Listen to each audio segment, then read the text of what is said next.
Assalamualaikum warahmatullahi wabarakatuh. Kembali lagi dengan saya, Hoirunisa Aisyah Sabrina, dengan NPM 127 dari kelas 6C, mahasiswi Pendidikan Matematika, Fakultas Keguruan dan Ilmu Pendidikan, Universitas Singapura Bangsa Karawang. Video ini dibuat untuk memenuhi ujian tengah semester mata kuliah Inovasi Pendidikan tahun ajar 2020-2021 yang diampu oleh Bapak Dr. Dadang Rahman Munandar, MPD.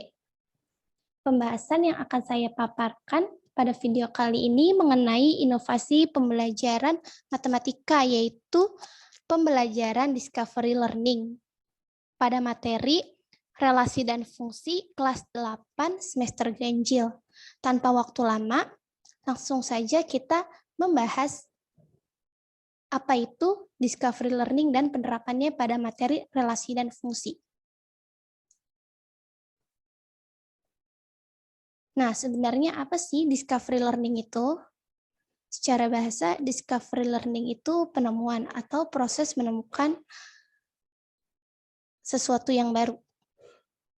Nah, secara istilah, berdasarkan buku yang berjudul Model-model Pembelajaran yang diterbitkan oleh Direktorat Jenderal Pendidikan Dasar dan Menengah, discovery learning adalah pembelajaran yang memberikan kesempatan kepada siswa untuk mencari tahu suatu permasalahan berdasarkan pengamatannya sendiri, sehingga siswa memiliki pengetahuan baru dalam memecahkan masalah yang relevan dalam kehidupan sehari-hari. Jadi ada suatu permasalahan yang sebenarnya permasalahannya itu ada, namun belum ditemukan berdasarkan dari pengamatan siswa. Jadi seperti itu. Adapun dalam penerapan pembelajaran discovery learning meliputi langkah-langkah berikut. Yang pertama, ada stimulation. Atau dalam bahasa Indonesia artinya memberi stimulus. Pada tahap ini, guru memberikan stimulus atau dorongan kepada siswa dari suatu masalah yang akan diamatinya. Entah masalahnya itu berupa kegiatan membaca, atau mengamati situasi sekitar, melihat gambar, atau mengamati suatu video.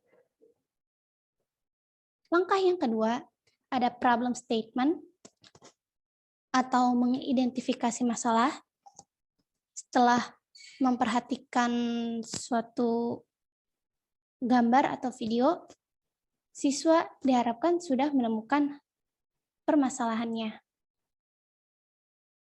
Lalu, ketiga, ada data collecting atau mengumpulkan data.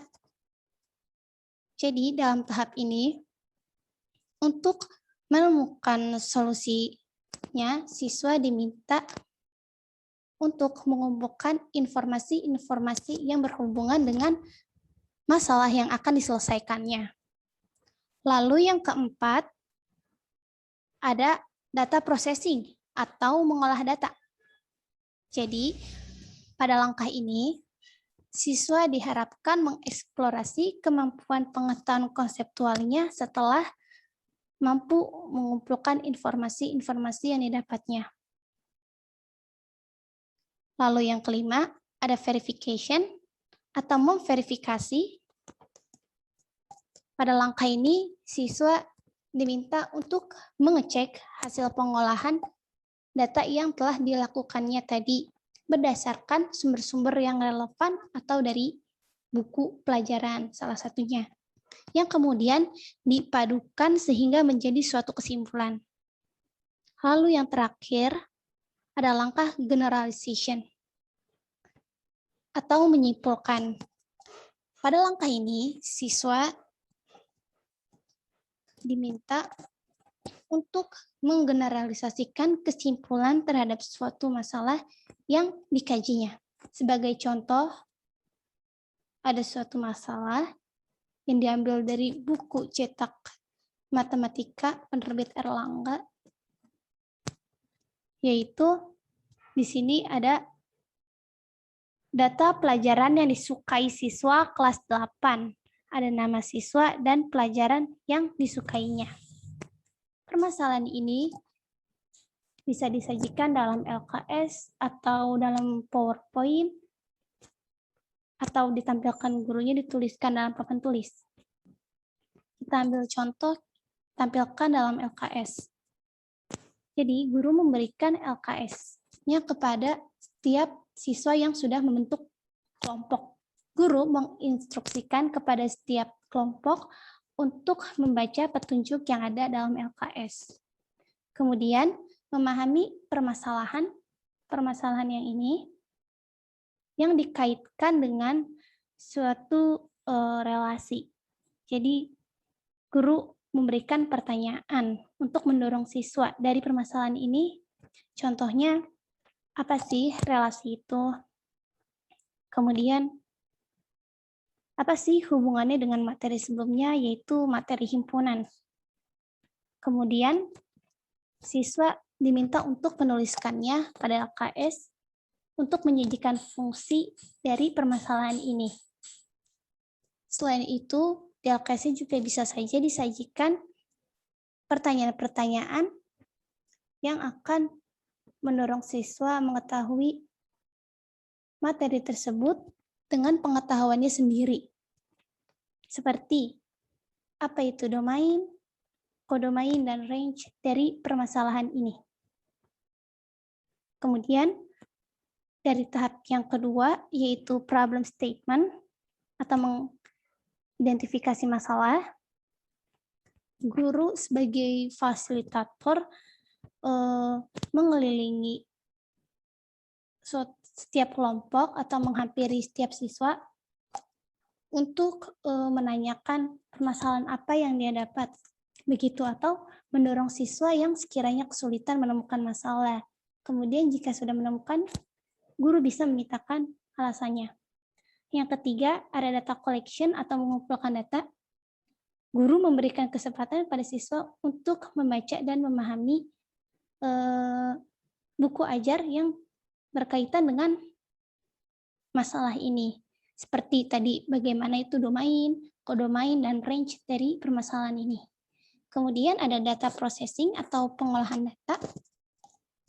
Setelah siswa membaca bukunya, berarti siswa dapat dong menentukan domain, kodomain, dan range dalam bentuk gambar atau dalam bentuk diagram panah, diagram kartesius, tabel grafik, fungsi, dan lain sebagainya. Kemudian, tahap kelima, verification atau memverifikasi. Guru meminta siswa untuk mengecek kembali hasil kajiannya. Kemudian, nanti didiskusikan antar kelompok. Jika ada perbedaan, berarti perlu disimpulkan secara umum di langkah ke-6 atau generalisasi. Ya, jadi cukup sekian yang dapat saya sampaikan. Kesimpulan dari saya, Discovery Learning ini memberikan kesempatan siswa untuk menemukan masalahnya sendiri. Dari menemukan suatu masalahnya, siswa dapat membangun konsep-konsep pembelajaran matematika dan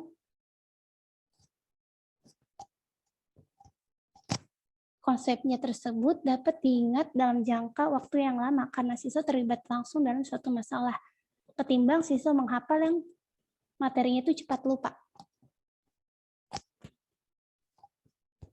Dan salah satu yang paling penting dalam pembelajaran ini yaitu stimulus. Jika tidak ada dorongan dari guru, maka siswa akan mengalami kesulitan. Akhir kata, wabillahi taufiq wal hidayah. Wassalamualaikum warahmatullahi wabarakatuh.